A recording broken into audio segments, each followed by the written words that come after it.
How are you? I'm good. How are you today? I can't complain. Workday just started. I actually typoed my availability, but I meant to put outside of 10:30, but it's fine. I can just tell them, hey, I'll be back. I'll be back shortly. You're fine, or we can move Yeah. on Oh to yeah, I'm the. good. You're good. That sounds good. Yeah, totally. Sounds sounds good, Andy. So, Andy, Rinky Dink City's Slow Cookin, your double single Yep. album is to be out on 18th February. So, can you tell me a bit about this double single album, the songwriting and the production behind this? Oh sure. Yeah. Dan, the guitarist, is our main songwriter. Mhm. I kind of came into the band a little later, so I basically I wasn't really a part of the writing process for those songs, other than kind of putting my own stamp on them with the bass lines, which is a blast. I love playing with a three piece. I have so much room to musically do what so much sonic space that I have available to me, and Dan and Mike are very open to experimenting and messing around. So it's a blast to get to play with them. We recorded initially with our buddy Dave at a Heavy Air Studios in Morristown. He has a gorgeous studio. It's in his basement, but I mean the amount of equipment in there. He's got all kinds of modular synths and everything. Definitely would highly recommend anyone checking it out. And he's a super nice guy to boot. Definitely professional to work with, and really was a blast. So then we sent it out to our other buddy Dustin out in Washington State to do the mixing and the mastering. Yeah, that's about what I got. That's amazing. And talking about these two songs, I had the pleasure to listen to the both of the songs, and it's totally amazing. Like old Oh, school thanks. people like me, it's taking back us to the ages, like when we were little kids, the Nice. music we listened to, and same kind of music you guys are bringing back alive. So that's so awesome. And thanks again to you guys for making this amazing music. And as the Oh, musician, how do you feel about the outcome? I think it's great. We also, I should also mention we had our friend, and her name escapes me right now. She came in and laid down some vocals on it, and she's did an amazing job as well on Rinky Dink City. I'm right there with you. I like the older stuff. You can see I got my Motorhead shirt on, and the '80s metal is kind of my jam. And so I definitely, I really appreciate that you picked up on that. Um, yeah, it's a lot of fun to play the songs, and the outcome I think definitely reflected our tastes and our experiences musically. Wonderful, wonderful, Andy. And what would be the other plans for this year apart from the release of this double single? So we have a couple of shows coming up planned. We're out of North Jersey. There's a venue called the Meat Locker that's kind of legendary here out of Montclair. We're playing there February 5th, and then we're in the works with a couple other shows around locally. Everything's still kind of picking back up after COVID around here. So hopefully, as the summer goes on, hopefully everything's going to be a lot more open, and we have a lot of different connections and things that we'll be working to get more shows. We also obviously have our wonderful management team, or promotion team, I should say. So I'm sure there'll be a lot of great stuff coming that way. Next, musically, we have an EP in the works. It's actually based off the life cycle of a frog, which I think I'm allowed to tell you. Um, so that's going to be a lot of fun. A few of the newer songs that we have that are on there that are some of my favorites to play, and stuff that I haven't even gotten to play live yet are going to be on there. So I'm really excited to work on that. Sounds amazing, Thanks. Andy.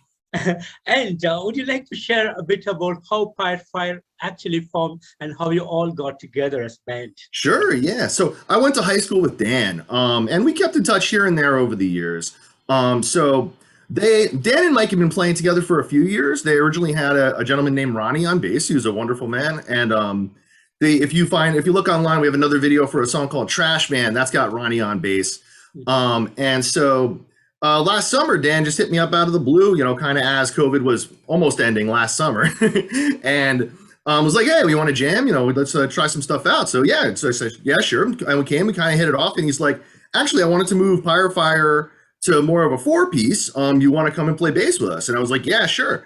And then shortly thereafter, Ronnie's got another good project called The Components going. So he was just like, I'm too busy. I can't, like you guys, I have too much on my plate right now. So, no worries, and wish him the best of luck with everything. So from then we became a three piece. And I should have mentioned when I met Dan, Mike had actually torn something in his leg. So he was awaiting surgery. So he couldn't even play. So the first like month of us playing together was me and Dan, and sometimes Ronnie just getting together, just two guys with guitars in a room just trying to make something happen. So once Mike got back together, we started hitting it really hard in September, October of last year. And since then, they had a few songs. We started off with Rinky Dink City and Slow Cookin', and another one called Wild Ride, I think was one of the, and another song called Gruesome Legs. Those were the first four that we got together. And then we got to play a show towards it was still warm out. I'm not sure when. It was awesome. It was at a professional rollerblading party. It was a party around in Jersey City for an event that was happening with our buddy with a warehouse space. So our first show was we were playing with, like, you know, guys and girls doing wild tricks, like grinding down rails all over this big warehouse space. It was, I played a lot of shows in my time, and I've never gotten to experience something like that. Yeah. So then after that, we started, making a set 2-day-a-week practice thing, and we started writing a bunch more. So we have, I think, like about 12 to 15 songs in the works right now, and there's going to be a lot more coming. We definitely have been.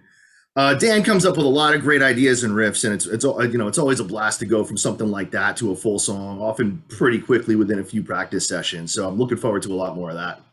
Amazing, wonderful, Andy. And Thanks.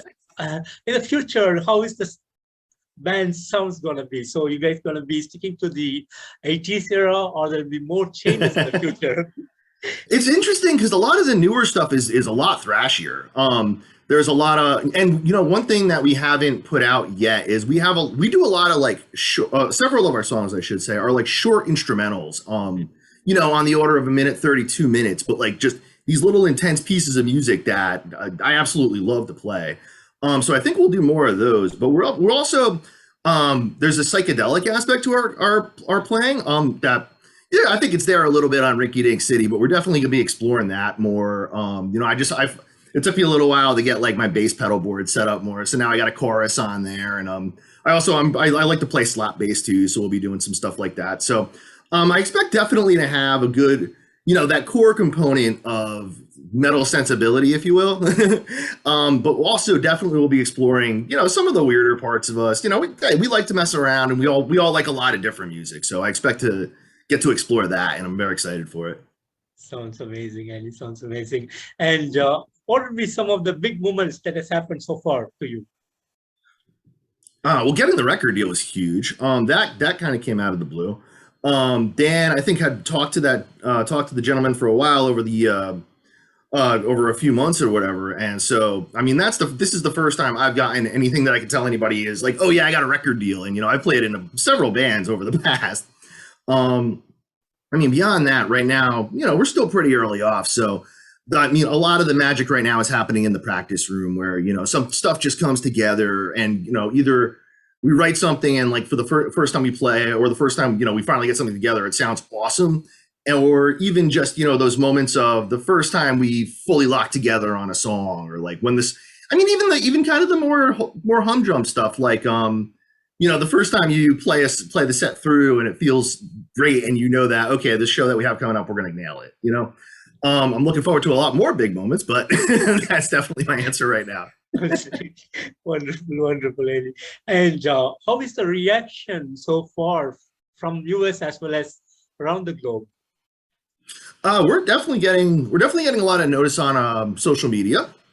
Honestly, I'm not as much on the social media stuff as Dan is, so he's definitely the person to talk to about that. But I know we have a good following, and I know we have a lot of people who are liking us from across the country. Especially, I know we got some friends out in Washington State. I believe, what's that cold one up north? I think Wisconsin.